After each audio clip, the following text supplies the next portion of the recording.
Our story begins with a hungry young man who wants to eat, so he goes to the supermarket to buy food. However, he is surprised to see people running out of the store. He stands there puzzled. At the same time, two girls are fleeing from the store and bump into him, causing all three to fall to the ground. At that moment, the person everyone was running from appears, a criminal chasing the two girls with a knife, intending to kill them. Just as the young man is about to flee, he notices the girls still on the ground, crying and terrified. He musters his courage and confronts the criminal with all his strength. He manages to push the criminal away from the girls, knocking him to the ground, and tells the girls to run away. But then, the criminal stabs the young man with the knife, causing him to bleed heavily. The criminal escapes at that moment. The young man falls to the ground, close to death, and people gather around him. The two girls cry for him, but he is very happy because he did something useful before dying, saving those two girls. He dies, but finds himself waking up again as a small boy. He is confused, thinking he might be in a hospital, and assumes they put him in a special room because he saved people. He sees a maid cleaning a vase and is surprised. The maid notices that the boy is awake and cries,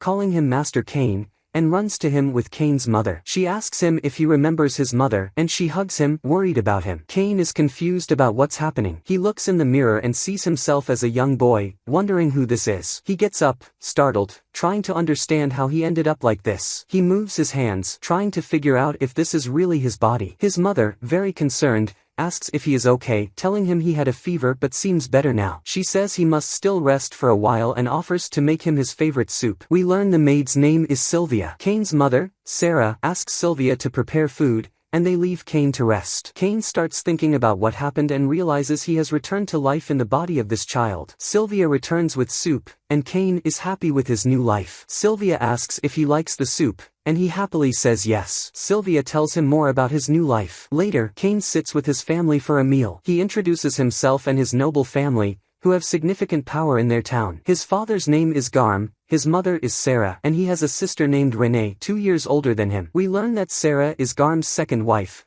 with his first wife Maria having 2 sons, Jean and Alec, making Cain the third son of Garm. Garm's family is not just noble but highly ranked, with their own private army that protects the kingdom's borders. Cain learns from Sylvia that this world has adventurers and monsters, and he becomes very excited, especially about the presence of magic. He expresses a desire to try magic, but Sylvia advises him to learn to write first. Later, the family gathers for another meal. Renee tells her father that Cain can now write and even solve algebra problems on his own, which impresses Garm. Cain, nervous, thinks to himself that his small body houses a high school student's mind. His mother calls him a genius. Cain modestly credits Sylvia's teaching skills, making Sylvia very happy and emotional. Garm asks Cain what inspired him to study so suddenly, noting that he has changed a lot since his fever. Cain says he is trying to understand everything about this new world. Garm finds this admirable and encourages Cain, though he mentions Cain won't inherit his estates. This is a great step toward future success. Cain asks if he can read books about the kingdom's history and magic, and his father agrees. His mother asks if he is interested in magic, and Renee remarks that Cain will need to have his magic level assessed first. Garm confirms Cain must wait until he is 5 years old for this assessment,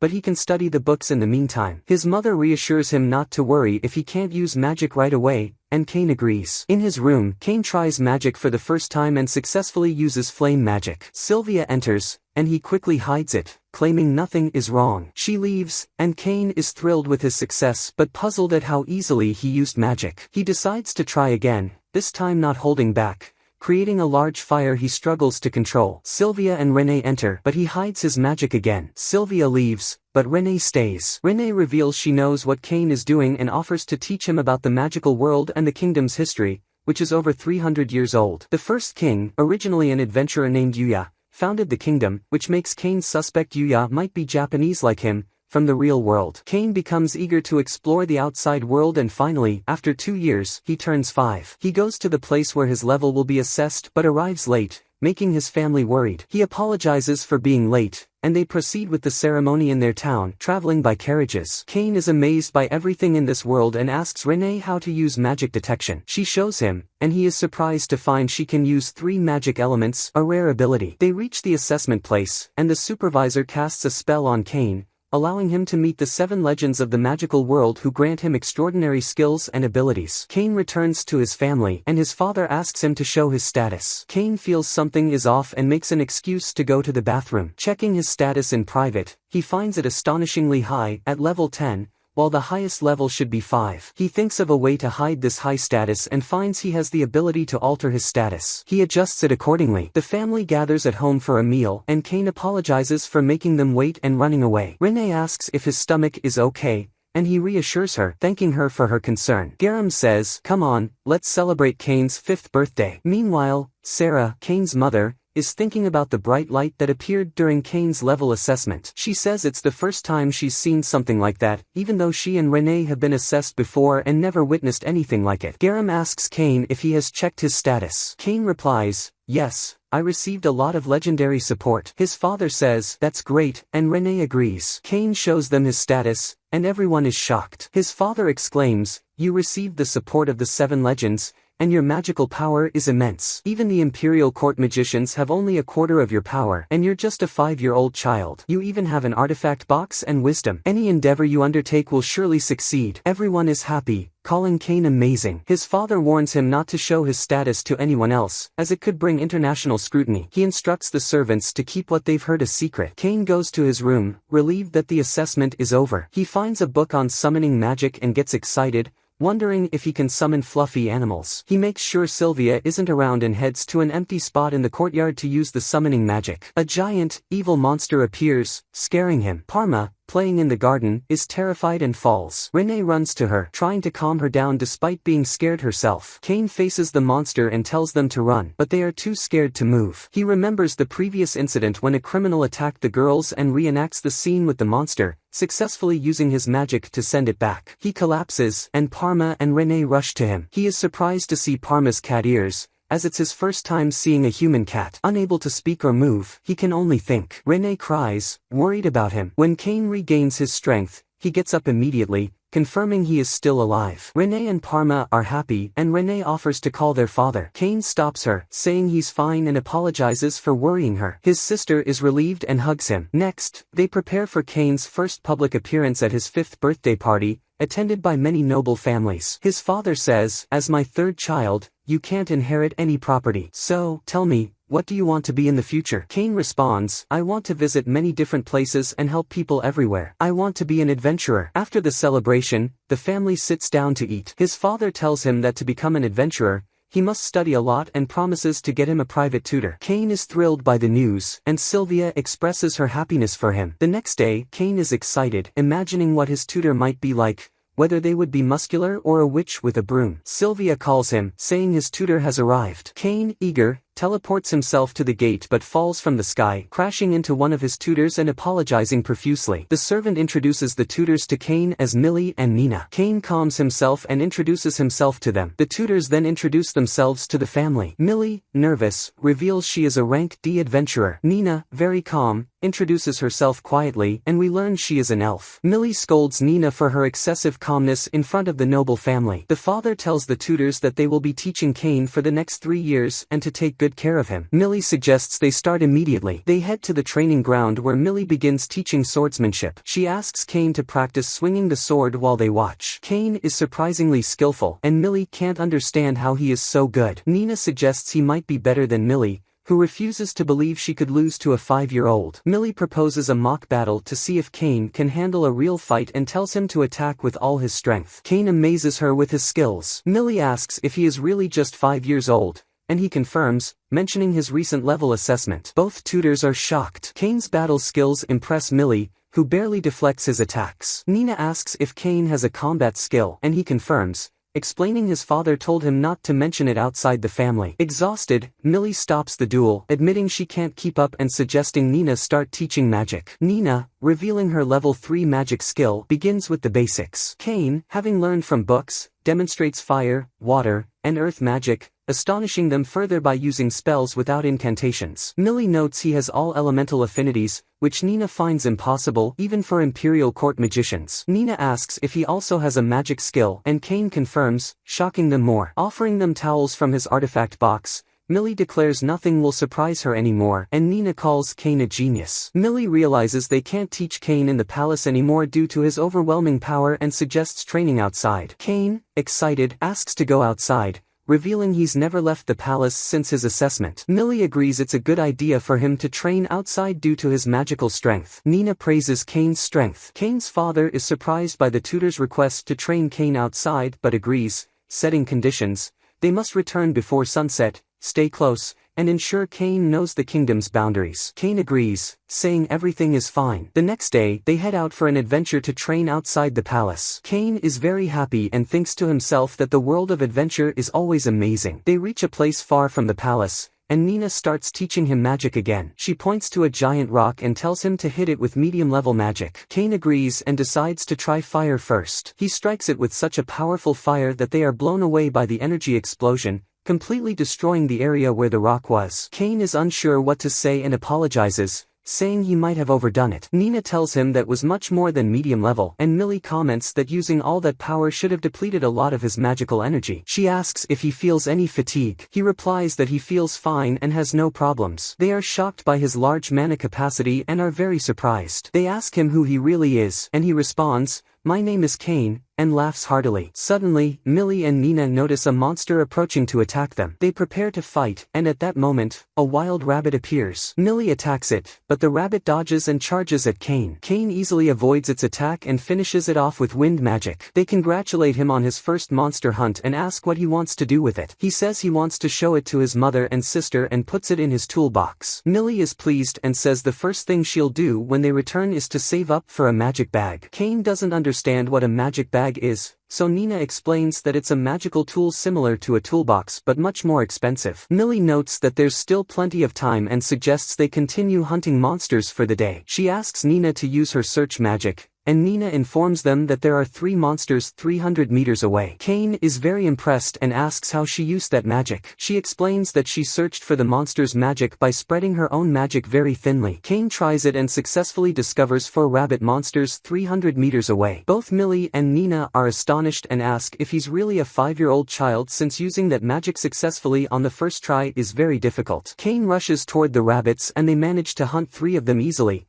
but one escapes towards the forest. Just as Kane is about to chase it, Millie and Nina stop him, warning him not to go into the dangerous forest where there are very strong monsters. Millie tells him that every few years, the monsters in the forest attack the city. Kane realizes why the city's wall is so fortified and tells them he understands. Millie advises him to become a strong adventurer to defend the city when the time comes, and he agrees. When Kane returns, he checks his status and finds that he has leveled up to level 8. He's surprised because all he did was hunt a few rabbits. As he looks through his settings, he finds that a feature was activated, allowing his progress to increase by 100 times when he evolves. He worries that if anyone learns about his condition, they won't just supervise him but might also hunt him down. He decides that he just wants to enjoy adventures in this world without any worries. The next day, as they head out of the city for hunting, Millie and Nina take him to the Adventurers Guild. Millie tells him they believe it's fine for him to hunt stronger monsters now, making Kane very happy because he can finally become an adventurer. They enter the guild, and Kane is very excited. The receptionist's name is Rhodey. Millie asks Rhodey for a mission to hunt monsters stronger than killer rabbits. Rhodey says she'll look for a wolf hunting mission but hasn't seen one of those in a while. Millie thinks that a wolf mission would be perfect for Kane. Rhodey is surprised and asks if the mission is for the little boy. She then asks Kane how old he is. Nina explains that Kane is the son of the feudal lord,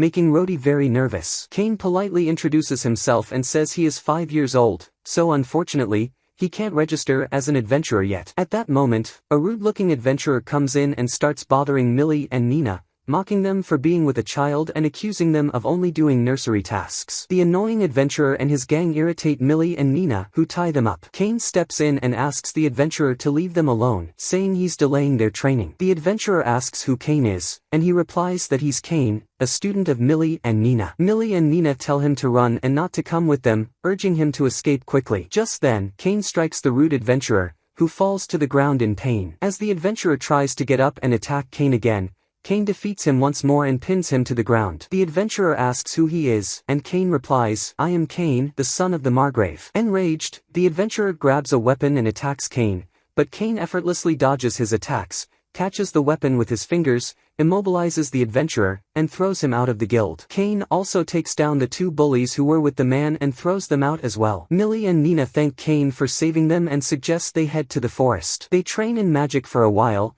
then continue hunting monsters after having a meal, and finally return to the palace. The next morning, Kane wakes up early, prepares everything, changes his bed sheets, and tidies up his room. We learn that 2 years have passed, and Millie and Nina have refused to renew their contract because they have nothing more to teach him. Kane tells them he understands and that there's no need to keep adventurers tied up for such a long time. He just wants to know a good way to thank them properly because they were very kind to him for the past 3 years. He remembers they wanted magic bags. That night, Kane goes to the dangerous magic forest to gather materials from monsters to make the bags. He hunts a red ogre, a very dangerous monster, to make a red bag for Millie, and also hunts an earth dragon to get green materials for Nina's bag. The guards notice the immense flames coming from Kane as he hunts the monsters and think it's an attack from the forest monsters that happens every few years. The Lord quickly rushes to the forest with his forces to face the monsters. When they reach the explosion site, Kane is already gone, but his handkerchief is left behind. The Lord recognizes it and realizes that Kane is responsible for everything. The next day, Kane is hunting a pack of fierce wolves, and Millie and Nina watch him,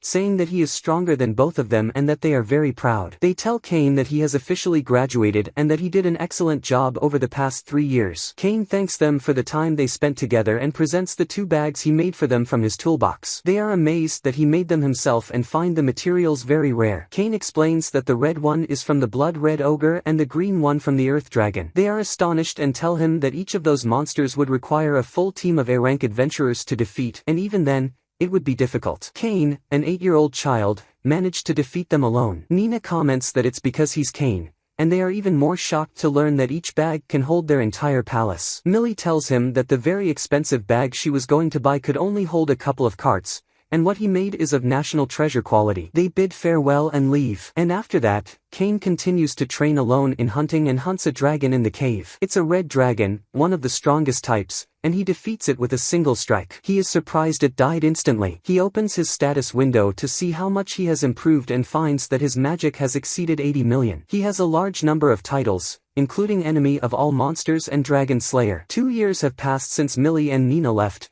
and Kane heads to the royal capital with his family to officially announce his appearance. We learn that this debut event is mandatory for all noble children to attend. Kane is in the carriage with Renee, who tells him she is excited for the time they will spend together in the capital. She reminds him that he should prepare for the entrance exam to the academy and start attending as well. Their father tells them that Kane still has 2 years left because the school starts at 12 years old. Kane asks Renee if she is very excited about entering the school, and she responds enthusiastically that she aims to be the top student in the entrance exam. Kane then asks his father how much longer until they reach the royal capital. His father replies that it's about a week if no monsters cross their path. Kane decides to help the guards by using his monster detection magic and finds a group of monsters attacking humans. Kane informs his father about a battle occurring 3 kilometers away. His father is surprised, but Kane explains the situation and insists they must reach the place quickly. The father commands the soldiers to advance swiftly. Kane then tells his father that the soldiers won't make it in time and that he must go himself because he is faster. His father warns him of the danger, but Kane jumps out of the carriage and speeds off like the wind, reaching the site quickly. He arrives just in time and effortlessly defeats all the monsters. The soldiers present are amazed at how a small child could accomplish such a feat alone. Kane approaches the knights and carriage, assuring them of his identity as the 3rd son of Margrave Garm, and introduces himself as Kane. Garm's soldiers arrive and are astonished to find Kane there, with no monsters in sight. The last soldier collapses from exhaustion, and Kane heals him with magic. Kane then heals all the soldiers at once and collects the bodies of the dead to return them to the capital. At that moment, Garm arrives and notices the royal family crest on the carriage, which belongs to Duke Santana's family. Garm asks the soldiers if those inside the carriage are safe. When the carriage door opens, Garm sees Princess Telestia and Miss Silk, the daughter of the Grand Duke. Princess Telestia thanks Garm for coming to their rescue, and Garm introduces his 3rd son, Kane. Kane offers to use a calming spell on them, and Silk asks him to do so. The spell works, and the girls start to introduce themselves to Kane, fighting over him. When they find out he is headed to the capital like them, they take him along in the carriage. Kane looks to his father for help, but his father, puzzled, says nothing. They continue talking, and Telestia asks Kane to call her Tellus, causing him to nervously reply that he cannot address the princess in such a manner. Silk also asks him to call her Silk, but he refuses, saying he cannot call the duke's daughter that. They insist until he agrees to address them by their names. A soldier informs them that they are nearing the town of Renoma. They stop to rest for a while before continuing their journey, eventually reaching the royal capital after several days. They disembark from the carriage inside the palace, and the captain of the knights is surprised to see the princess and the duke's daughter clinging tightly to Kane's arm. The captain learns that Kane is the one who saved the princess and his soldiers. He introduces himself as Dean and thanks Kane for all he did for the princess and the soldiers. Kane then hands over the bodies of the deceased soldiers to Dean for burial in their family crypts. Just as Kane is about to leave, Dean tells him he must meet the king first. Kane is very surprised and asks why he must meet the king and what he has done. Kane goes to the royal chamber, where all the highest-ranking nobles are present with the king. Kane enters and greets the king, standing beside Tellus and Silk. The king asks him to raise his head, and the king's assistant begins to explain to the nobles what Kane has done, from saving the princess and the duke's daughter to healing the soldiers after defeating the monster army single-handedly. The nobles are shocked that such a young child could do all this alone. The king decides to reward Kane, granting him the title of Baron and giving him 10 platinum coins and a personal mansion in the capital. Some nobles object to a 10-year-old receiving so much, and a noble who resembles a soccer ball tells the king this is impossible. The king silences him, asking if he could have done what Kane did alone, and tells him his decision will not change. He then asks Kane if he will accept the reward, to which Kane replies affirmatively. Afterward, the king ends the meeting and brings Kane and Garm to his private reception room. Garm is very proud of Kane and tells him he never expected his third son to become a noble. Garm says Kane is the first among his siblings to be promoted. The royal family enters, and the king tells Garm and Kane that this is an informal meeting so they can sit down. The king thanks Kane before talking and the duke also thanks Kane for saving his daughter and the princess. The king then tells Kane it's time to discuss his future. Garm mentions that he thought only the minor children of noble families who lost their parents could receive a noble title. The king replies that the kingdom cannot afford to let a child with such talent be alone, which is why he made Kane a baron. He explains that Kane will receive his salary under the kingdom's official laws so he can take care of his mansion. The duke and the king then force Kane to get engaged to Tellus and Silk. The story flashes back, revealing that this was all a plan by the king, the duke, and the assistant to keep Kane in the kingdom permanently and prevent him from going to another country. Kane doesn't know what to do and looks at his father for help. Garm quickly looks the other way, making it clear that there is no escape for Kane. Then Kane heads to the place where he can meet the 7 legends, and indeed, he meets them, and they welcome him, saying, "You finally came, man." Kane apologizes for the delay and tells them he wants to consult them on an important matter regarding his condition. The leader of the legends says, "It seems like your stats have reached an extraordinary level, haven't they? Do you want to evolve and become legendary like us? You will be like us and the legendary monsters, but Kane, you must understand that there are limits to what you can achieve alone in this world, so don't cross those boundaries." Then the leader of the legends asks Kane to use his knowledge from his previous life in the real world to create some entertainment in this magical world. Kane thinks to himself that if he can create some entertainment in this world, the tools he makes will surely achieve great success. At that moment, the other legends gather around him and the leader says, "Is it true you can do that?" Kane replies, "I forgot that you can read my thoughts." And the legends excitedly say, "You can really make it happen, Kane?" He replies, "Yes, absolutely." After that, Kane goes shopping with his mother and Rhine, and with them are Silas and Selleck. He feels very nervous and anxious, so he leaves them and runs out of the store quickly. Then he sees people with cat ears in front of him and says, "That's Barma, right?" And indeed, it is Barma, and she welcomes him. Kane rushes to her and greets her, saying, "I haven't seen you in 5 years." Barma asks him what he's doing there, and he tells her he's there for his first appearance ceremony in the royal capital. She says she's training here in her uncle's store. Her uncle then arrives and asks if Kane is one of her friends, saying he looks like a nice boy. Barma introduces them, saying, "This is my uncle Tamanis," and tells her uncle, "This is Kane, and he is a noble." Tamanis becomes nervous and says, "I apologize for my rudeness, please forgive me." Kane responds, "It's okay, don't worry. I understand that people don't know. Do you mind if I take a look at your store?" They enter the store, and Kane tells Tamanis,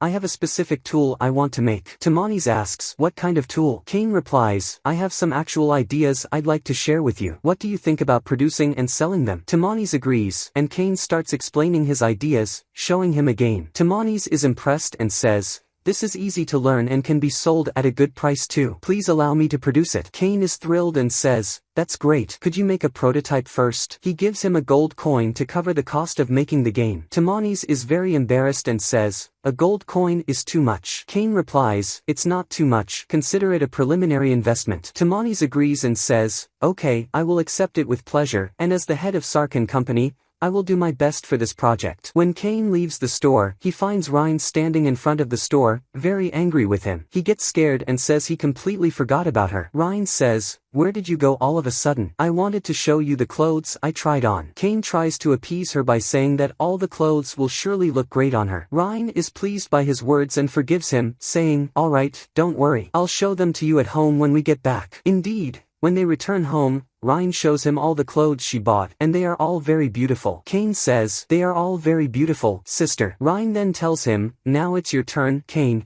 to try on. But Sylvia comes in and saves him, saying, Mr. Tamanis is asking for you at the store. Kane is happy and quickly goes to the store. Tamanis has finished the first prototype of Kane's game, and Kane is impressed by his speed at work. Tamanis says, it still needs some improvements, but I wanted to finish it first and show it to you. What do you think of it now? Kane says, it's very good, just like the reversi I imagined in my head. Tamanis is puzzled and asks, what is reversi? Kane replies, it's the name of this game. Let's try it first. He plays the game with Barma and wins, explaining how to play it to Tamanis. Tamanis is very enthusiastic and says, this game will achieve great success. Kane says, this game is very famous in my world, and everyone knows it. Barma says it's very entertaining and wants to play again, and Tamanis is optimistic that the game will achieve great success. Kane then says, when you make this game, produce two versions, a standard version for the public and a special version for the nobles. I'm sure nobles and wealthy merchants will want a more luxurious version, and I want the standard version to be affordable for everyone. Tamanis is very happy. Kane tells Tamanis to first make 50 copies for the nobles and 1,000 of the standard version, and then they can increase the quantity based on sales. What do you say after that? Tamanis hesitates at this moment and says, unfortunately, our company does not have enough funding to produce all of that, so we can say that the noble version will cost 50 large silver coins and the standard version will be 1 silver coin each. Kane gives him 5 gold coins and says he will cover all the costs. Tamanis thanks him very much and says that Sarkin Company will do its best. They make a contract between them afterward, and Kane asks Tamanis to make a luxurious version for the royal family. Tamanis is shocked and says their company is modest and cannot produce something worthy of the royal family. Kane reassures him, saying, I am sure you can do it. I trust you. Tamanis happily says, I will make it with pleasure. After that, Kane goes home, and Sylvia says, you took so long. The first appearance ceremony is about to start. In the carriage, his father says, in your first meeting with the king, you became a baron, so you will definitely attract attention with your first appearance today. Kane replies, yes, I know. His father says, don't let the parents introduce you to their daughters. Kane says, okay, I will find a way to deal with them at that time. Garm says, I can't believe you are just a 10-year-old child, let alone the people. Kane arrives with his father and mother at the palace, saying he is very nervous. His father tells him to be very careful. They enter the ballroom and immediately encounter the noble who looks like a soccer ball and his stupid son. Kane ignores him and walks away. At that moment, Silik calls out to Kane, and he goes to greet them. Then the king, Silas, and the queen appear. All the families present their respects to the royal family, and Garm and his family also greet the king and Silas. Afterward, Kane presents the game he made as a gift to the king, who asks him to come to the reception room after the party. When Kane comes down with his father and mother, Garm says, you participated in making a game without my knowledge? Kane replies, yes, after I was appointed as a baron, I decided to produce this game and collect enough money to maintain the mansion I now own. His father says, I finally understand. You have become a complete noble now and are responsible for your life. His father and mother leave him, saying, talk with the other children for a change of scenery. Kane meets Silik and they talk. But then the stupid son of the noble who looks like a soccer ball arrives and speaks to Silik, greeting her with his foolish entourage. Silik responds to his greeting coldly, annoying the boy and his friends. They try to bully Kane, thinking they are of higher status than him, and insult Kane. Silik tries to stop them, but Kane says, I'll make them regret it after they understand the situation properly. The stupid boy gets angry and says, let's go outside and compete. They go outside, and Silik says she is very worried about Kane, but he reassures her, saying he will be fine. They face him with very weak and insignificant magic, boring Cain and Silic. At that moment, Silic tells them, "You fools, you've got it wrong. Cain is the son of Margrave Garm and a baron himself, not the son of a baron, you idiots." They get terrified, apologize profusely, and quickly flee. Then Cain goes to the king's reception room, meets the king's assistant,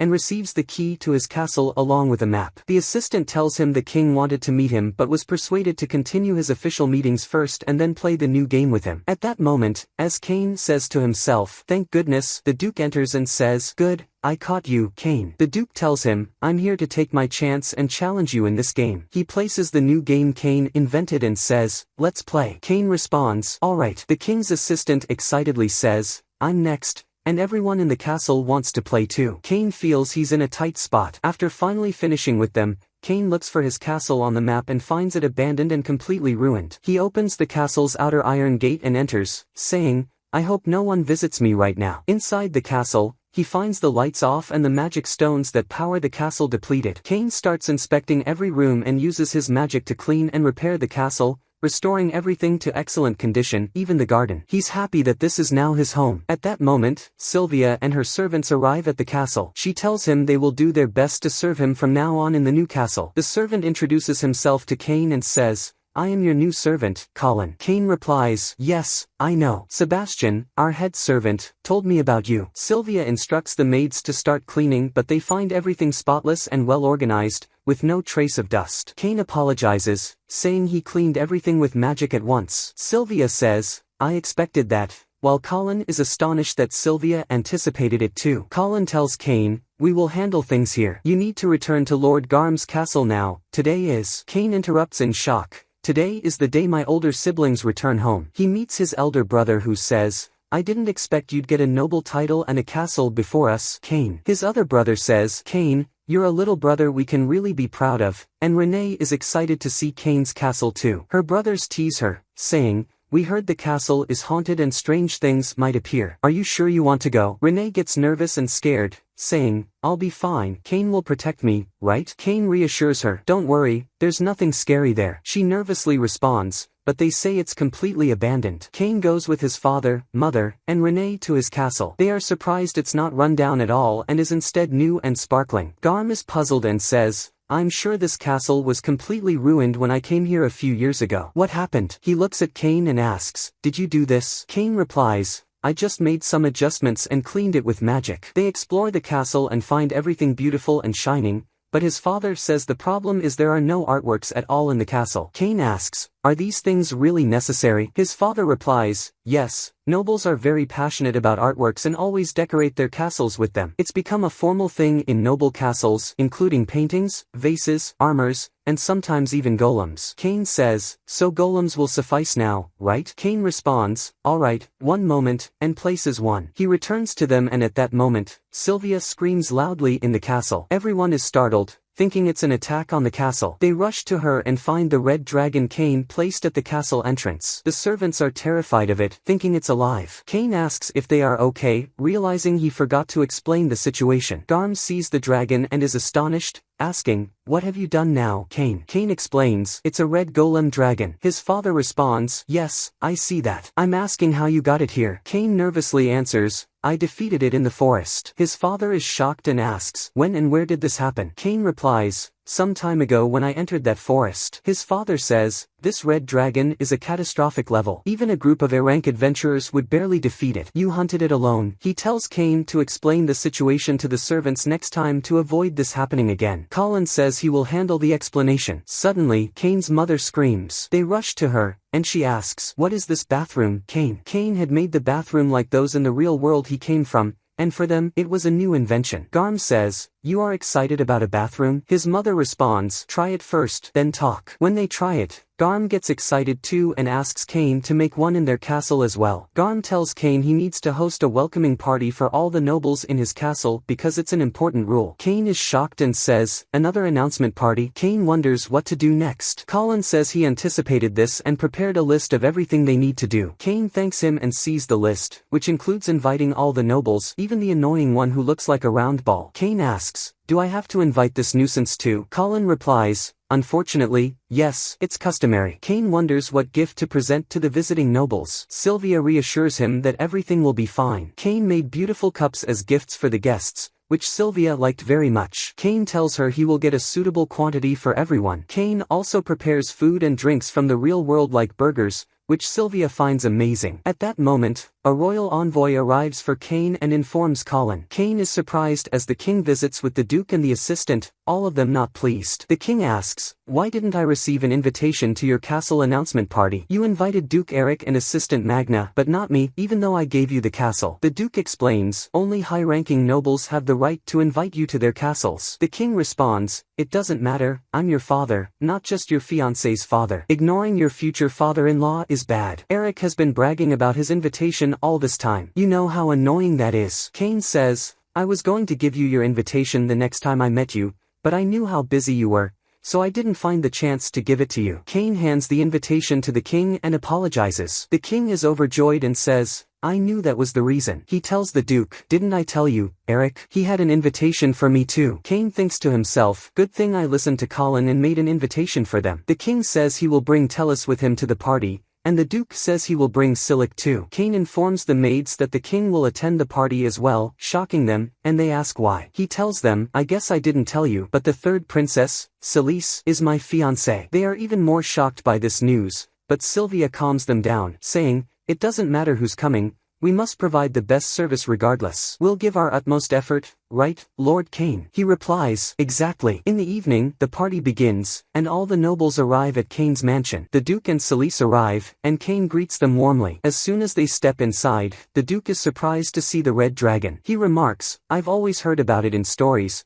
but this is my first time seeing it in person." The duke laughs, saying, "You surprise us right from the door. What's it like inside, then?" Celise adds, "One day, I'll live here too, since I'm Cain's fiancé." Colin then approaches Cain, telling him it's time to greet the guests. Cain greets the guests, and they enjoy the food and drinks. Cain mentions that the beautiful glasses they admired are gifts from him to them. After a while, the king and his family arrive at the party. All the guests are amazed, and the king is also impressed with the glasses. When he tastes the drink, he is overjoyed. Cain serves them food, which they also find delightful. The queen tries the bathroom and is very impressed, asking Cain to make one for her palace as well. The king, confused, doesn't understand the fuss until the queen makes him see it for himself. When he does, he is also amazed and tells Cain he must install one in his palace immediately. Everyone is astonished by the king's praise for Cain, and they all applaud him. At this moment, the annoying marquis, who looks like a ball, arrives, intending to irritate and provoke Cain. Colin wants to warn the Marquis about the dragon, but Cain stops him. The Marquis is indeed startled and screams, falling to the ground. Cain apologizes, saying, "That's the red dragon. By the way, it's a preserved one." The Marquis insults Cain, calling him an idiot for not warning him beforehand. As he enters, he continues to boast and annoy Cain, irritating all the nobles. They say, "That's the behavior expected from someone irresponsible and tactless. How does he show up after the king?" The Marquis tries to belittle everything Cain does, shouting and behaving rudely. Cain gets annoyed but is calmed down by Colin. During this time, Cain devises a plan to bother the Marquis as he's been bothered. He gives the Marquis some of his glasses as a gift,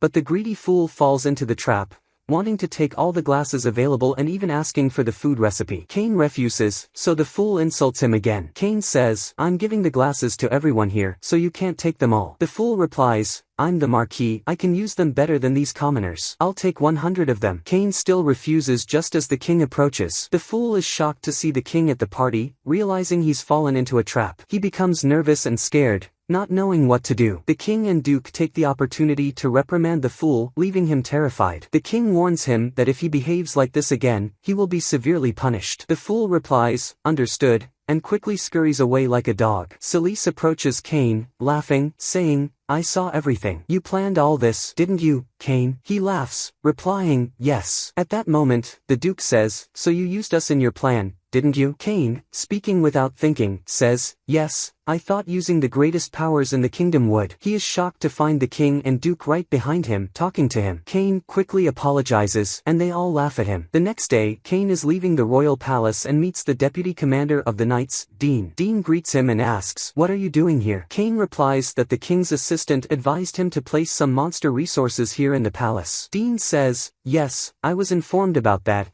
and then takes Cain to show him the places where he can put his monster resources. Finding no suitable place, Dean suggests putting them in the yard, where the soldiers will move them to a suitable place. Cain then summons all his earth dragons and blood-red goblins, shocking Dean, who exclaims, "You're a beast, kid, honestly." Dean asks, "So you killed all these monsters by yourself?" Dean continues, "Cain, are you a hero or a legendary follower?" Cain, nervous, replies, No, I'm just the son of Margrave Garm, nothing more." Dean responds, "Okay, I'll pretend to believe that." As Cain is about to leave, Dean stops him and says, "Where are you going? I wanted you to help me train the knights. How about you meet the knight commander as well?" Cain, surprised, asks, "What commander?" Dean replies, "Our commander loves to fight strong people. How about you show off your skills a bit?" Cain agrees. Dean then takes Cain to the knights, introduces him, and says, "This is the heroic baron who saved the princess and defeated 30 orcs and their leader." Cain asks Dean where this commander is. Dean reassures him, saying, "Don't worry, she'll come soon as the mock battle starts." Cain imagines the commander as a terrifying monster, but Dean comforts him and says, "Let's start the mock battle." One of the knights protests since Cain is just a kid, but Dean makes that knight face Cain, and Cain defeats him with a single move. As Cain is about to leave, Dean stops him again, saying, "Where are you going? That was even better than I expected. How about you face 3 at once, or better yet, all of them at once?" All the knights attack Cain at once, and just then, the commander appears, stopping the fight. She is an elf named Tigiona, and she asks, "What's going on here? Why are all the knights raising their swords against a child?" She assumes Cain is just an ordinary kid, pats him, and says, "Don't be afraid, these scary guys won't do anything. I'm here with you." "Oh, you're a lost child, aren't you?" She then scolds Dean, asking why he didn't stop this farce earlier, but Dean explains the situation, saying that this amazing kid is Cain the hero. At this moment, the commander behaves strangely and says she must face Cain in a duel. Dean suggests she introduce herself first, but she insists, "We who fight with swords introduce ourselves by our swords." She challenges Cain to a duel immediately. Cain, nervous, tells her to wait a moment, saying, "The only weapon I have is this wooden sword. How can I duel you?" She replies, "No problem, I've dulled my blade," and the duel begins. It turns out to be an amazing duel, with everyone astonished by Cain's fighting strength, which even the commander can't handle. The duel continues with enthusiasm until Cain defeats the commander. At that moment, the commander jumps with joy and says, "I've decided. I'm going to marry you." Everyone is shocked, and Cain says, "What are you saying? I'm just a 10-year-old kid, and I don't even know anything about you." The commander acknowledges this and introduces herself as Tigiona von Liebert, the commander with the honorary title of Count and the daughter of Duke Liebert, who oversees the northern forest. Cain then runs to hide behind Dean, saying she can't just decide to marry without her father's consent. Tigiona assures him not to worry, as she told her family she wouldn't return home without a partner. Cain explains that while the situation might be suitable for her, he needs to consult many people first and tries to get help from Dean, who pretends to be asleep. Tigiona agrees, saying they shouldn't make the decision alone, and Cain thanks her for understanding. She surprises him by saying she wants to consult the king about it, shocking Cain, as the king is also his fiancé's father. They go to the king immediately, and Duke Eric, the king, and Garm are gathered. The king asks Cain why he urgently needed him, pointing out that he was supposed to be placing his resources with the knights. Tigiona informs the king, "Your Majesty, I came with Cain because I decided to marry him." Everyone is shocked, and the king asks Cain to explain from the beginning. Cain says all he did was duel with her and defeat her, leading to this situation. The king asks if he didn't tell her about Princess Celise and Miss Celise yet. Cain explains it was supposed to be a secret, so he didn't mention it. Cain's father then asks if he understands the commander's position in the kingdom. Cain replies that he only knows she is the knight commander. Garm explains, "I also guessed as much," and the king adds that the area of Liebert, where Tigiona is from, was originally the Elven state. Due to constant wars and kidnappings for their beauty, they fell under the protection of our kingdom as per the first King Yoja's decree,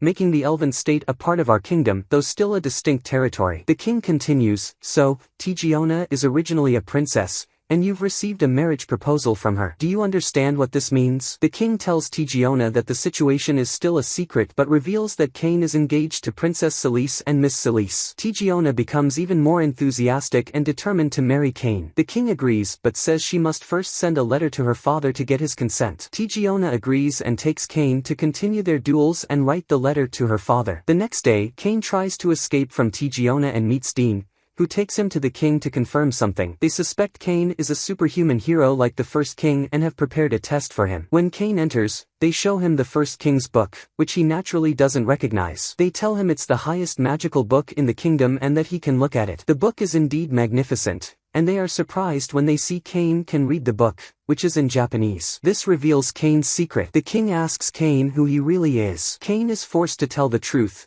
He was reborn in this world with his past memories from Japan, the same country as the first king, and he learned everything from the 7 legends when he met them. Everyone is astonished that Cain met the 7 legends. Cain explains everything in detail and shows them his true form. They are amazed, but Cain tells them he's happy with his life as it is and doesn't want anything to change in how they treat him. He wants to remain Garm's son forever. The king agrees to his request, assuring Cain that he will always be Garm's son in this kingdom and shouldn't worry. The king then mentions that Cain is supposed to be the future king, shocking everyone, including Cain. At this moment, Tijiona interrupts with her father's consent for marriage with Cain, showing the letter to the king, then quickly taking Cain away. Afterward, Duke Eric tells the king not to worry about Cain. The way Cain acts now shows he will always be theirs, and everyone laughs joyfully. The king agrees, instructing that no one should talk about what happened in this room ever again, not even to their families, and the meeting ends with everyone understanding. After that, Cain sits as if he is reading the book written by the first king, Yuya,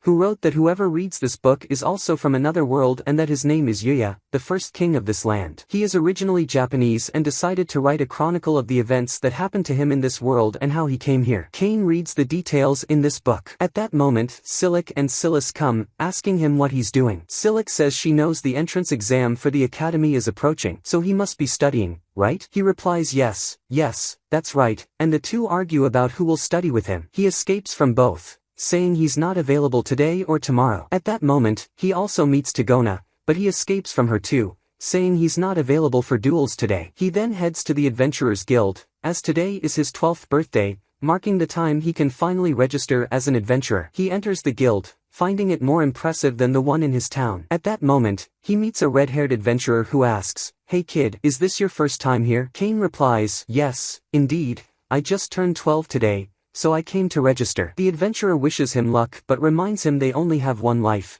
so don't do anything reckless, and then leaves. Cain thinks the red-haired adventurer looks familiar. He goes to the receptionist, who welcomes him and registers him without noting his barren status. The receptionist then takes him to complete the registration, asking him to put a drop of his blood on the crystal to record his magical abilities in his card. His card is issued with a rank of G, and he recalls that Millie and Nina were of this rank too. He's excited to know what they are doing these days. The receptionist tells him if he needs any information, he can ask her anytime. He thanks her. The receptionist realizes she didn't introduce herself and apologizes, saying her name is Risha. She welcomes him and tells him to take care of himself. Meanwhile, a group of troublemakers harass Risha, and their leader is about to bully Cain, but Cain teaches them a lesson. At that moment, the red-haired adventurer, named Claude, intervenes before they draw their swords on Cain, scaring them off quickly. Cain thanks Claude for his help. Claude says, "I stopped them for their sake, otherwise you would have finished them off. It was clear from your movements that you are very strong. What's your name?" Cain replies, and then they sit and have drinks together. Claude comments on Cain's impressive training and dodging skills, suggesting he has trained a lot. Cain mentions that foolish adventurers said Claude is from the Ice Flame team. Claude confirms, saying he uses a flame sword while his wife uses ice magic. Cain finds this amazing and comments on being in a team with his wife. Claude advises Cain to quickly find a team, as this will help him take on tougher missions and raise his rank. He shows his gold rank A card, astonishing Cain, who becomes very excited. Claude mentions he is still far from the rank of their first king, whose rank was SSS, represented by a black card. At that moment, Claude's wife arrives, hits him, and asks what he is doing. Claude introduces her as Lena, and Cain is sure he'll like her. Lena hits Claude again and tells him to get moving quickly as they have a mission. Cain introduces himself, saying Claude saved him from some troublesome adventurers. Lena welcomes him, telling him to inform her if anyone bothers him. Cain then looks for a mission and finds the appropriate ones boring until he sees a mission to kill goblins with a substantial reward if all are eliminated. Excited, he takes the mission. Outside, he meets Tigona, who is with Dean. Tigona asks what he is doing here, and Dean explains they are training outside today. Tigona then insists on joining Cain's first mission. Cain is shocked, asking Dean how she could join when they have training. Tigona says she won't miss her husband's first adventuring mission. Cain takes this moment to escape but is quickly caught,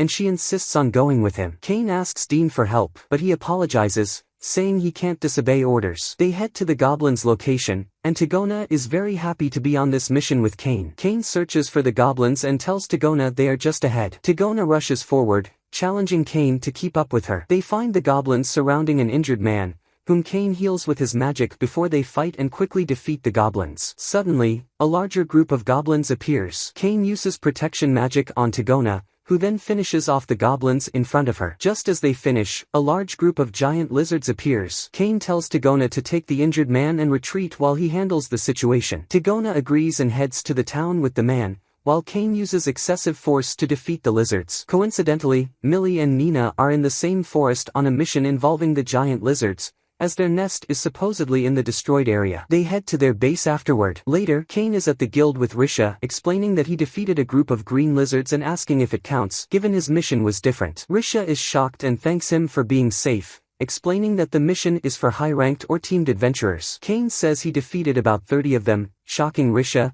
who quickly takes him to the guildmaster. The guildmaster introduces himself as Cedric but hides his position. He asks Kane how he managed to defeat the lizards since he is a newly registered G-rank adventurer and just a child. Risha defends Kane, saying it's wrong to accuse him of cheating without proof. Kane explains he defeated them naturally in combat. Cedric accuses him of cheating, prompting Kane to insult Cedric and Risha. Cedric wants to cancel Kane's adventurer card, but the guildmaster intervenes, asking Cedric for evidence of cheating. Cedric says it's impossible for a newly registered adventurer to defeat 30 lizards. The guildmaster calls for someone to enter, revealing Tagona. She runs to Kane, calling him her dear husband, much to everyone's shock since their engagement is still secret. The guildmaster laughs and tells Kane he's the child hero who saved the princess and defeated the orc army, shocking Cedric. Kane explains he didn't want to be treated as a noble here. The guildmaster also reveals that Kane is the son of Margrave Garm and will be related to him if he marries Tagona. Cedric is taken aback and apologizes profusely to Kane. Kane asks Tagona about the punishment for insulting a noble, and she says it's death. Kane accepts Cedric's apology, advising him not to judge people by appearances. The guildmaster accepts the lizards from Kane and decides to promote him to rank D. Tagona insists it's not enough, explaining that Kane defeated a red dragon at age 10 and is much stronger than her. The guildmaster decides to promote him directly to rank A given his heroic status,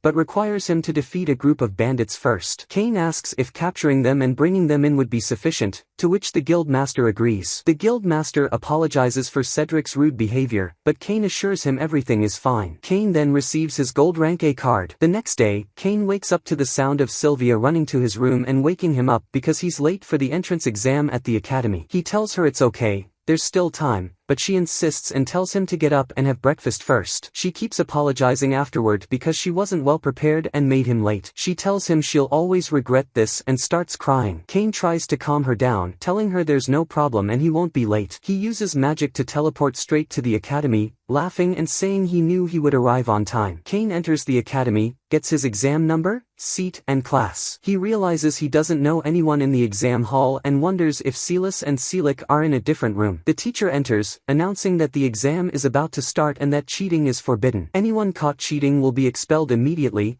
and the exam duration is 2 hours. The exam begins, and Kane is happy to find it easy since it's about reading, writing, and arithmetic, which are simple for him. He also finds the history questions easy for any noble to answer. He finishes the exam quickly and falls asleep until the time is up. The teacher wakes him, asking if he thinks it's time to rest since only half an hour has passed. He tells her he has finished the entire exam. Surprised, she leaves him alone until the time is up. She then announces the next test is a magic assessment, making Kane very happy. They move to the test ground, and the teacher instructs each student to choose a target and use their strongest spell. Kane asks if they can use their full power, surprising the teacher. She tells him it's fine since there's a barrier around the training area. The test begins, and the children's spells are weak, barely having any effect. Kane is confused and thinks this must be the natural strength of a 12-year-old. When it's Kane's turn, he quickly conjures a blue flame without any incantations, astonishing the teacher and students. He hits the target, destroying it, the wall, and the forest beyond. Everyone is shocked, and Kane asks the teacher why she said there was a barrier and everything would be fine for beginner spells. They cancel the rest of the test and move to the swordsmanship exam,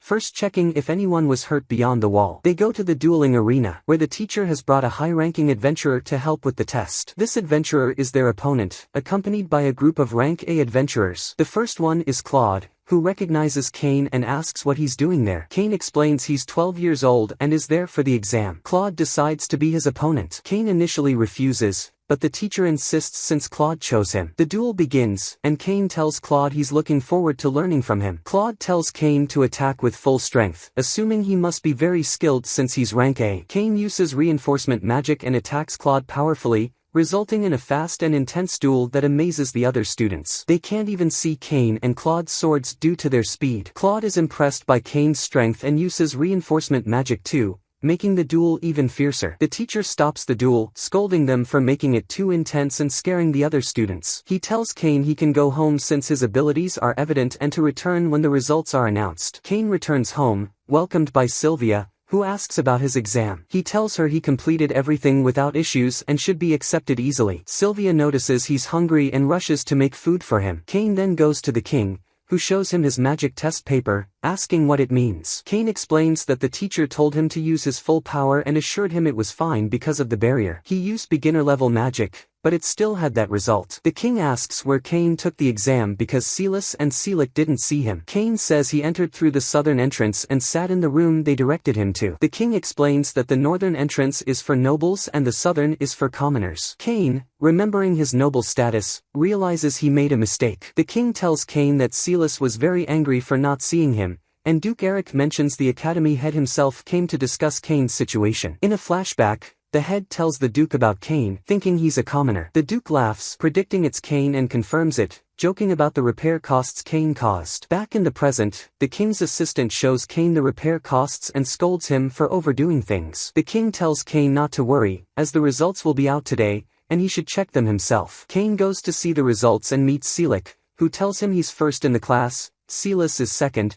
and she's third. She mentions her father told her Kane took the exam with commoners and destroyed the training area. She also says Silas was angry for not seeing him and then leaves. At this time, Rina is guiding the new students for registration. She is surprised and delighted to see Kane, who welcomes her warmly. She hugs him, thrilled that he topped the class, and wishes him good luck with his entrance speech. Kane was surprised and said to Rina, "Didn't you know that every year the top student gives the welcome speech to the new students?" Rina replied, "I wish Silas would do it instead." At that moment, Sylvia was very anxious, waiting for Kane to return so she could find out the test results. When Kane returned home, she asked him, "You passed, didn't you?" He replied, "I passed and even became the top of the class." Sylvia burst into tears of joy, hugged him tightly, and was over the moon, saying, "We have to celebrate tonight." The next day, Kane was heading to the academy, reminding himself to enter through the noble's northern gate. He saw his parents sitting there, waved at them, and they waved back. After that, he met Silas and Selic, and all the students were puzzled,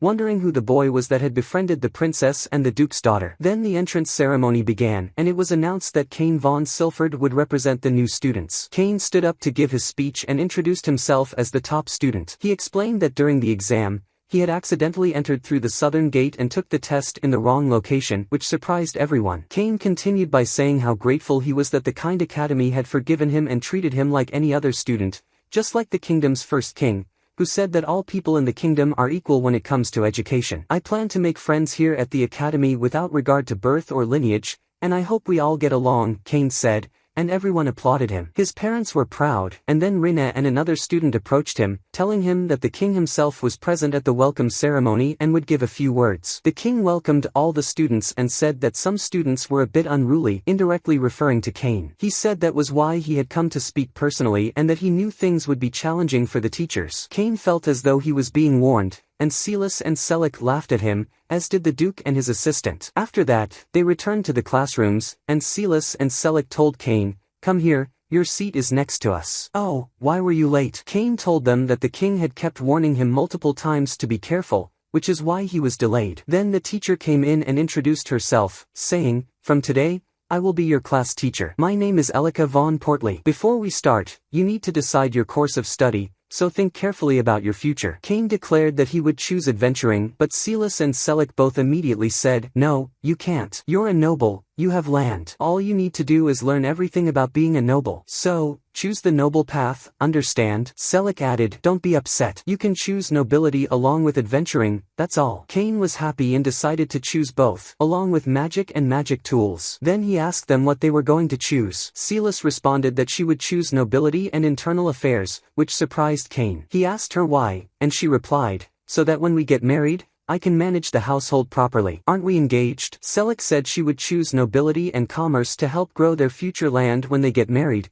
as they were also engaged. At that moment, a group of boys was bullying a girl, and Cain realized she was Parma. The one causing the trouble was the stupid son of the Marquis, who looked like a bloated ball. Just as the boy was about to respond to Cain pushing them away from her, he saw that it was Cain, so he went silent. Cain asked, "Why are you bullying my friend?" The boy's followers said, "You're not a noble like us, why are you siding with her against us?" Cain replied, "Everyone is equal here, and I'm always on the side of my friends." The stupid boy retorted, "If that's the case, I'll ask my father to destroy her whole family." At that moment, Selic and Celis intervened as well, asking, "What's going on here?" Celis said, "Do I need to inform my father about what's happening?" The stupid boy quickly apologized to her. Celis then said, "You're supposed to apologize to the one you bullied, not to me." The boys apologized to Parma and ran away like dogs. Parma thanked Cain afterward, telling him she was happy to be at the same school as him but sad they weren't in the same class. Cain reassured her, saying, "No worries, you're in Class A, which is amazing. If you ever need anything, just let me know." Parma thanked him, and after that, Cain talked with Celis and Selic. Then someone spoke to Cain, but he didn't recognize the voice. The voice told him to come to the library, so Cain went. When he opened the library door,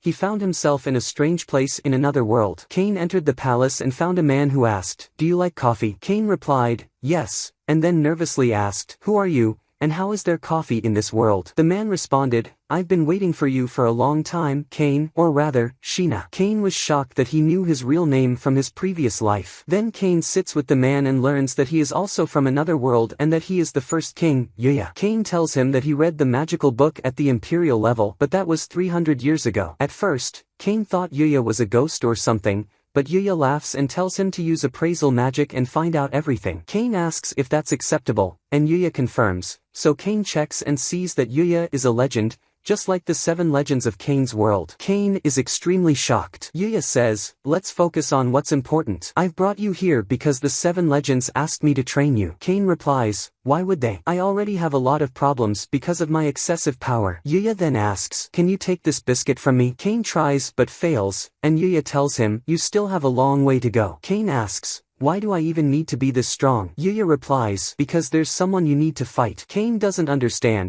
so Yuya explains, 300 years ago, someone caused people to fight each other all over the world. Cain asks how he managed to do that. Yuya explains that the person planted seeds of betrayal among nations, causing countries to mistrust each other. As a result, everyone started fighting one another. The person you need to fight is Eren, the Lord of Evil. My comrades and I managed to seal him away 300 years ago, but recently the seal has been weakening. If we don't act, Eren will return. Cain asks, "Can't you just seal him again?" Yuya replies, "Unfortunately, no. It's up to you alone." Yuya also tells Cain that his past life will play a role in this mission. Cain asks what he means by that. Yuya quickly takes Cain to another place using teleportation magic, and they find themselves on a beach by the ocean. Yuya hands Cain a sword and tells him, "From now on, I am your master. Once you complete this mission and take the biscuit from me, I'll tell you more." After that, Yuya leaves. Cain protests, "At least tell me what you mean by, my past life has a role." Yuya hands him a compass and says, "Just follow the direction it shows,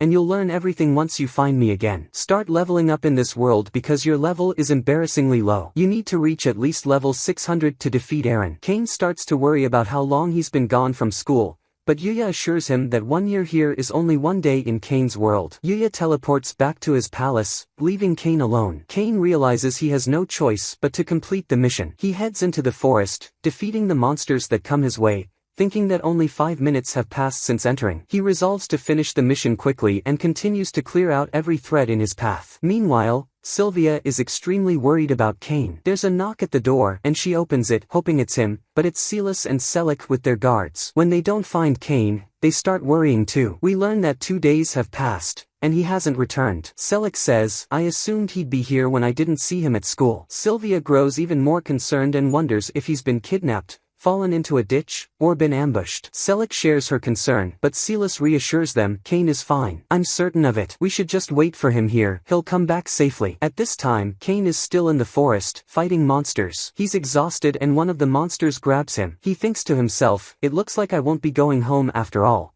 But he manages to defeat the monster and collapse to the ground. It seems I'll never leave this forest. I haven't slept well in a month, and I don't even want to think about anything anymore, not even myself. In that moment, Cain hears a strange sound and goes to investigate. He finds a small injured monster groaning in pain. Cain approaches to kill it and put it out of its misery. But when he looks into the creature's eyes, Cain is about to strike when he remembers the girl he saved in his previous life. He throws the sword away and apologizes to the monster for scaring it, then uses magic to heal it. Although his magic is weakened from exhaustion, Cain pushes through until he successfully heals the creature, but then he collapses and loses consciousness. While Cain sleeps, the small monster protects him from the evil beasts that attack them. Cain later wakes up to find the little monster guarding him. The creature is happy that Cain is awake and rushes to him. Cain asks, how would you like to come with me? The monster agrees, and Cain takes him along. Cain names the creature Hako, and they continue clearing out the forest together. Over time, Hako grows bigger, and Cain also grows stronger. Eventually, they reach the palace, and Cain enters with Hako to see Yuya. Yuya welcomes Cain and comments, you've grown a lot. Cain replies, of course. You don't even know how many years it's been, do you, master? Yuya says, it's been about 4 years. He then asks, is that creature named Fencer? Cain replies, no, his name is Hako. Yuya says, no,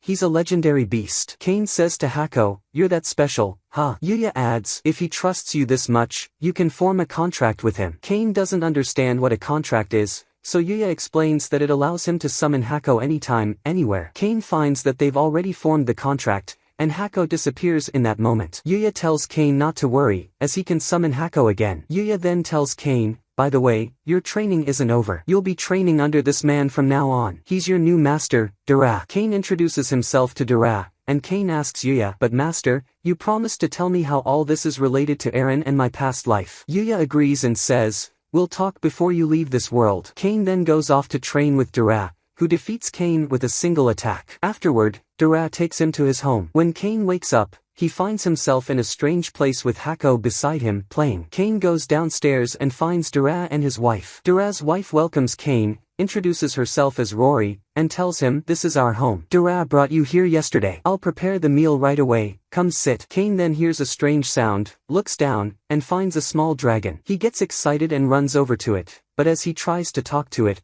Hako starts fighting with the little dragon. Rory scolds them, saying, stop fighting, or neither of you will get any food today. Cain also starts eating, and he cries from joy. Dara asks, what's wrong? You don't like the food? Cain responds, no, it's delicious. I haven't eaten such high-quality food in so long. Rory is pleased. Dara then says, I heard from Yuya that you've been surviving in the wild for 4 years on your own. Cain says, yes, I haven't had food of this quality in ages. Dara tells him to eat as much as he wants, and Rory says, you'll be staying with us from now on, so don't worry. I'll always make plenty of food for you. Meanwhile, Silas and Selic are at the palace preparing food. Selic is worried, but Silas reassures her, the knights are searching for him. We'll do our part and wait until he returns. Selic agrees, saying, you're right. Cain trains with Dara for a year. After that time, Cain remembers what Yuya told him about Eren and his past life. Yuya had explained that Eren is the lord of evil in this world, and Cain must become strong enough to defeat him, or else Eren will destroy everything Cain loves. We learn that Cain's real parents from his previous life were killed by Eren. They were Yuya's friends and died trying to save the world. Cain returns to the present and continues sparring with Dara. Finally, Cain manages to defeat him. Once Cain finishes his training,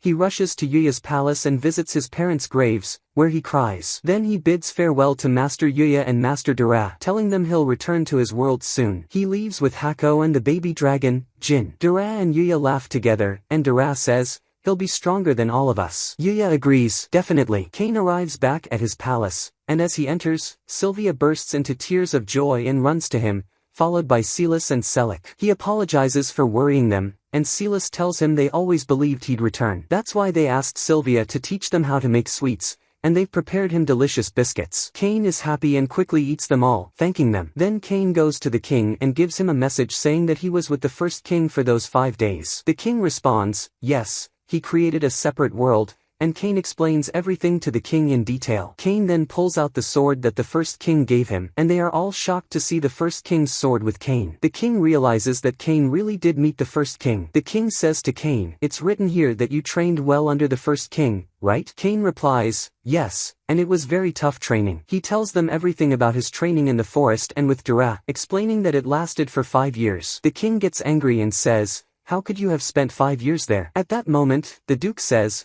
"While you were missing, a message came from the guild saying you need to take the exam for promotion to rank A, and if you don't take it soon, your registration with the guild will be cancelled." Cain then goes to the guild and meets the guild master, and they talk about the mission Cain needs to undertake to get promoted to rank A. The time limit for the mission is nearing, and if he doesn't complete it, his contract will be cancelled, and he will no longer be registered with the guild. The guild master says, "You'll accept the mission right now, won't you?" Cain accepts immediately. The guild master then gives him the details of the mission, which is to capture the bandits on the road between Gracia and the royal capital. There's a group of about 10 or more bandits. "I assume you can handle this mission easily, right? After all, you're the strongest person in the kingdom." Cain quickly heads to the road, scouting the area. He flies in the sky and looks for the bandits. He finds them stopping 2 adventurers and the merchant they're escorting. When Cain lands, he sees that it's Millie and Nina, and Sabinos is the merchant they're guarding. In short, they're all his friends. Cain notices that Millie is injured, so he rushes to heal her. The fools mistake Cain for someone weak since they don't recognize him,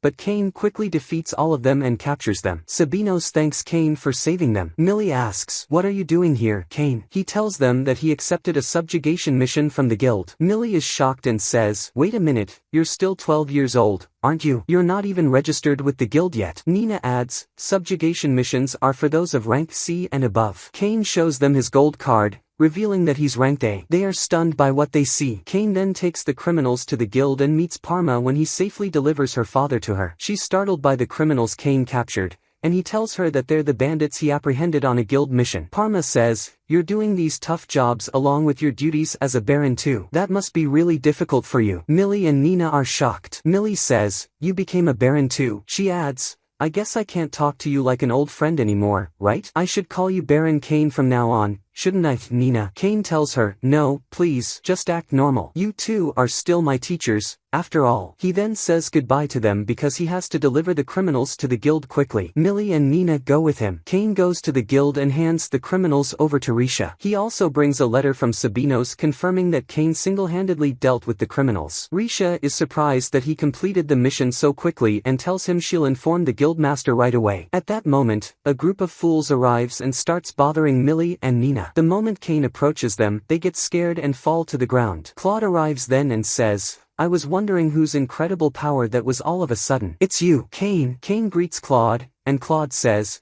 "If you were a regular person, this group would have messed you up." Cain responds, "They were bothering my friends." Claude asks, "Who are your friends?" and he looks over, surprised to find that Cain's friends are his little sister Millie and Nina. Cain is shocked to learn that Millie is Claude's younger sister. Millie explains to Claude and his wife Lena that she and Nina were Cain's teachers when he was 5 years old. After that, they sit and celebrate together. Millie and Nina tell the story of Cain's mission and how they met him. Nina mentions that Cain is ranked A, which shocks Claude. He says, "You got promoted that quickly. Weren't you registered just a few days ago? But, for someone as strong as you, I guess I shouldn't be surprised. You were the only student who could stand up to me during the exam, after all." They are amazed that Cain managed to hold his own against Claude in battle, and Claude and Lena are even more shocked to learn that Cain became a baron too. They chat for a while, and then Cain remembers that he has school in the morning, so he quickly rushes off. The next day, the teacher says that they'll be practicing magic on targets today, but unfortunately, Cain can't participate because his power is too great and too dangerous, so he'll just have to watch. Later, Claude, Millie, Nina,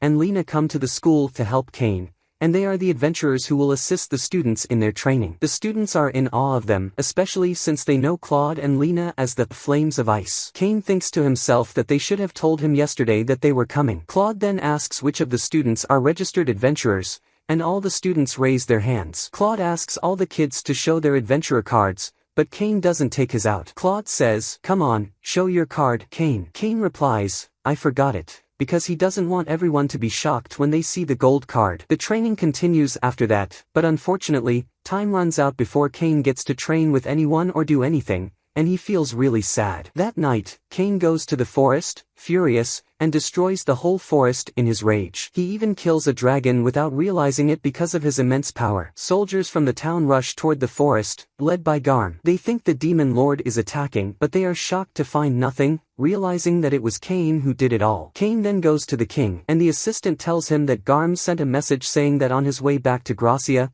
he encountered a report of the demon lord appearing in the monster forest and that the forest was completely destroyed. They all believe that the demon lord is responsible for this. The advisor suggests that the king form alliances with other nations. Cain says, no, we don't need to do that at all. The king asks, why do you think that? Cain, feeling nervous, says, just a hunch. The king says, Cain, are you hiding something from me? Cain confesses what really happened and apologizes deeply. At that moment, Aaron was in his dragon form, and he began to break the seal on him bit by bit as he weakened, vowing to bring total destruction to the world. Back at the academy, class was in session. The teacher announced that today would be a lesson in summoning magic, but first, Cain responded, okay, I'll be studying alone again, right? She replied, no, we're not using offensive magic today, so you'll participate, making Cain happy as he thanked her. She also told him that she had brought a specialist to teach him. The specialist introduced himself to Cain and said, I work as a royal guard in the palace. My name is Grat. He then explained to the students that there were two types of summoning magic.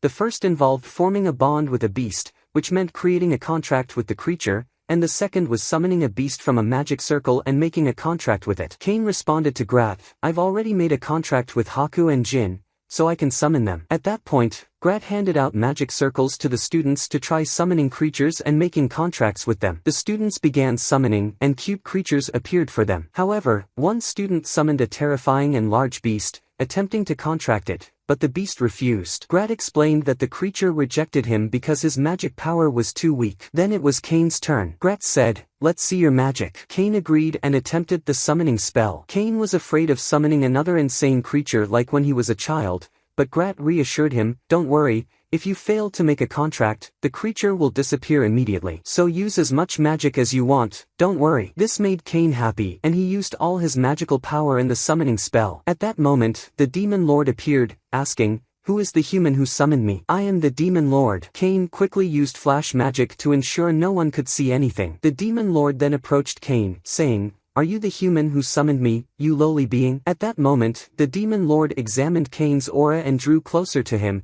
prompting Cain to draw his sword. The demon lord quickly knelt, apologizing for his rudeness, saying, I will serve you and be your follower, so please don't kill me, chosen one. Cain was confused, not understanding what was happening. The demon lord added, I will gladly form a contract with you. If you wish to destroy a nation, I will deploy the full force of the demon tribe to fulfill your command. Cain was shocked, responding, why do you assume I'd want to do that? I'm not going to destroy anything, nor do I need the demon tribe's power. The demon lord replied, understood. My name is Sith. If you form a contract with me, you can summon me anytime. Cain agreed but said, and please don't call me chosen one again, just call me Cain. The contract was formed between them, and Sith told Cain, summon me whenever you need to destroy any nation you desire. Then Sith disappeared. The students and teachers were in shock, and Grat asked Cain, wasn't that just someone claiming to be the demon lord? Cain replied, yes, but unfortunately, I wasn't able to make a contract with him, so he left immediately. Grat reported what happened to the king, who then summoned Cain and asked, tell me, Cain,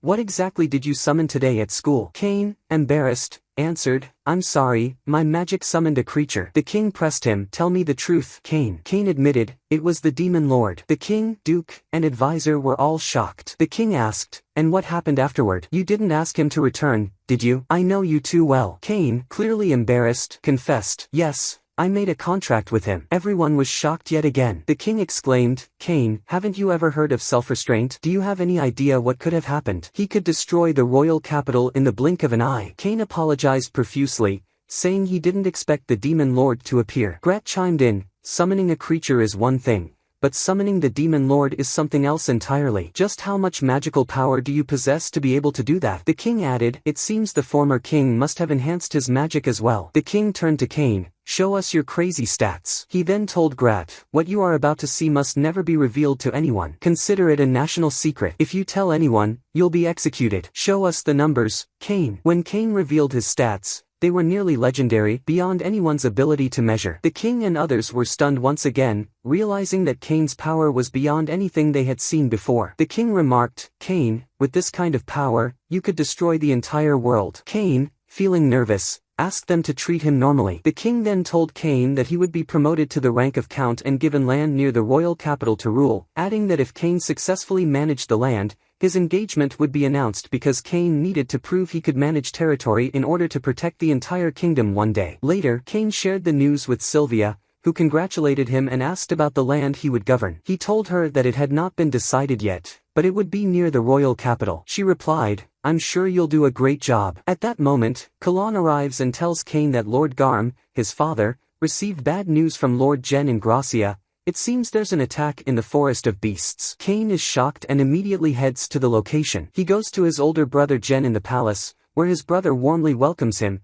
saying, "I haven't seen you in a long time." Kane and his brother sit down and discuss the situation in the forest, realizing how dangerous it is. They go over all the details, and Kane says he'll go investigate the situation himself. His brother objects, saying he can't allow it because it's too dangerous. But Kane pulls out his adventurer card, revealing he's of rank A, shocking his brother. His brother asks, "When did you do that?" Kane reassures him that he'll be fine, so there's no need to worry. His brother agrees and tells him he'll help as much as he can. Kane says he'll first go to the Adventurers Guild to gather information. Kane leaves and heads to the guild, where he finds a girl who underestimates him, but he surprises her by showing he's of rank A. Rudy arrives afterward, apologizing to Kane for the new employee's attitude. She says she's happy to see him again and asks, "What brings you here today?" Kane replies that he's here about the forest problem and that it's confirmed that there are attacks in the forest, so no one is able to go near it due to the severity of the situation. He adds that those who went to the forest returned with serious injuries. At that moment, Millie and Nina arrive, and Kane greets them, asking, "What are you doing here?" Millie responds, "What are you doing here?" Kane tells them, "This is my hometown, and my brother is the one responsible for ruling here,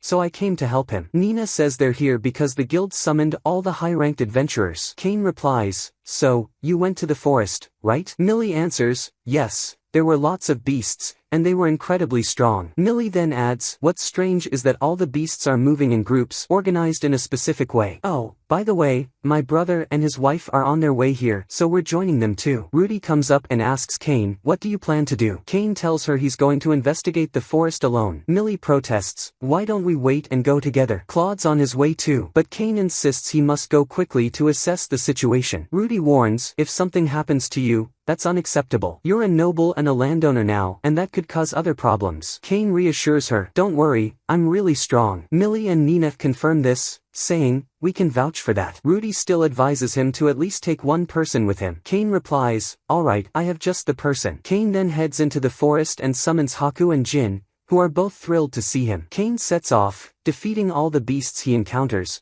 but he senses that he's being watched and can't figure out who's observing him. He summons Sith to help. Sith tells him, "There's a creature with an overwhelming presence watching us." Kane asks Sith to get more details about this beast. Sith says, "I have a very skilled scout who is extremely loyal. May I summon him?" Kane agrees, saying, "Of course, please do." Sith summons his follower, Dalmatia. The follower asks, "How can I serve you, Lord Sith?" When the follower glances at Kane, he's shocked and asks Sith, "Who is this?" Sith responds, "This is Lord Kane. I've become his follower through a contract." Dalmatia says, "Oh, this is the chosen one, isn't it?" Sith replies, "This is the Lord who will conquer the entire world." Kane, irritated, yells at them to hurry up and scout so they can finish this. The follower begins tracking, and at that moment, a group of red dragons appears. Kane, Haku, and Jin swiftly defeat the dragons, leaving Dalmatia astonished by Kane's immense power. Kane gathers the beasts he killed and tells Sith that he'll leave the investigation to him while he heads back to the town to inform them of the situation,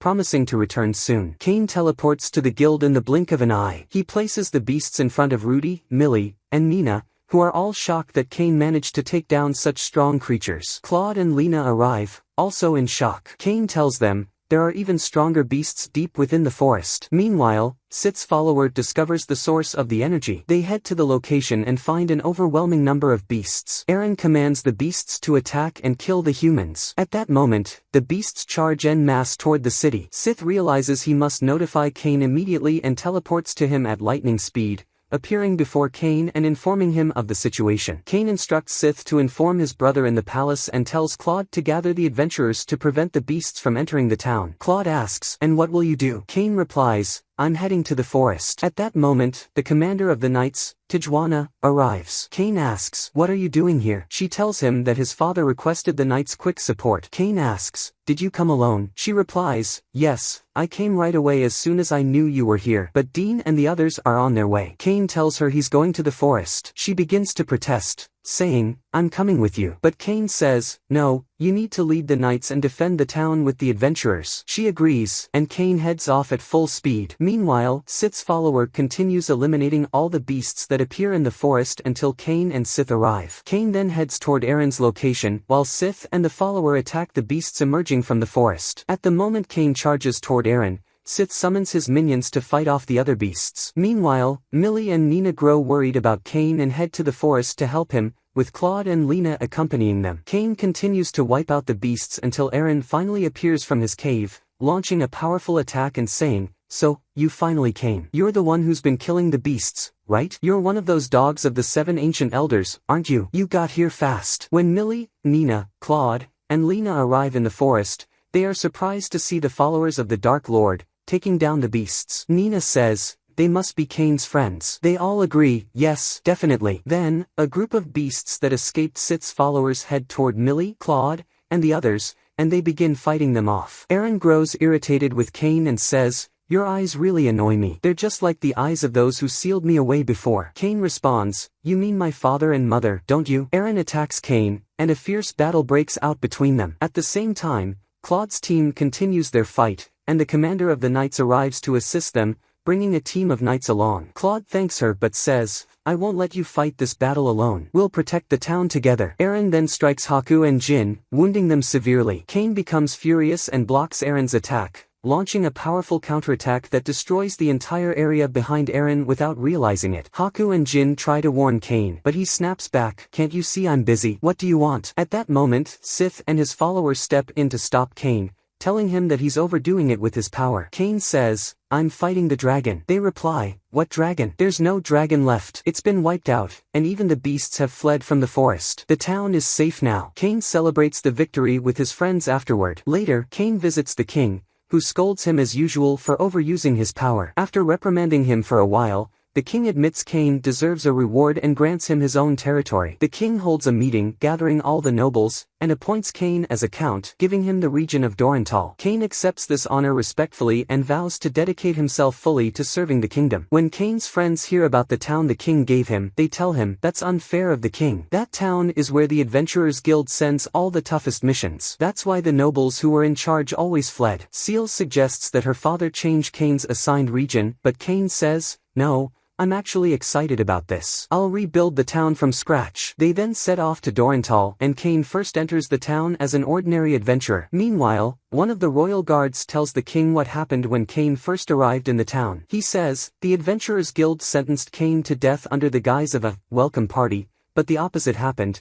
Cain took them all down, and the arena was heavily damaged in the process. The guard tells the king that Cain drove out all the adventurers and imprisoned the guards for their poor treatment of the townspeople. At the same time, Cain tells Seals and Selek what happened in the new town and how terrible it was. At that moment, the Dark Lord Sith appears and asks Cain for help. Seals and Selek recognize him and exclaim, "Isn't that the Dark Lord?" Sith explains that his wife kicked him out of the castle after discovering his betrayal. Just then, his wife, Levani, appears behind him, yelling, "Why did you come here?" Levani tells him, "Do you realize the trouble you've caused with your actions?" Levani introduces herself to Cain and his friends, then pulls Sith by the ear, apologizing for her foolish husband's behavior. Cain introduces himself to Levani and she says, "Lord Cain, I'll understand the situation from my husband first, but let me get straight to the point. What do you think of him as a man?" Cain immediately sides with Levani against Sith and praises her. At that moment, Seals and Selek turn on Sith as well, siding with Levani. Levani thanks them, saying, "You all said exactly what I wanted to say in the first place. You've made things much easier." After that, Levani takes Sith and they return home.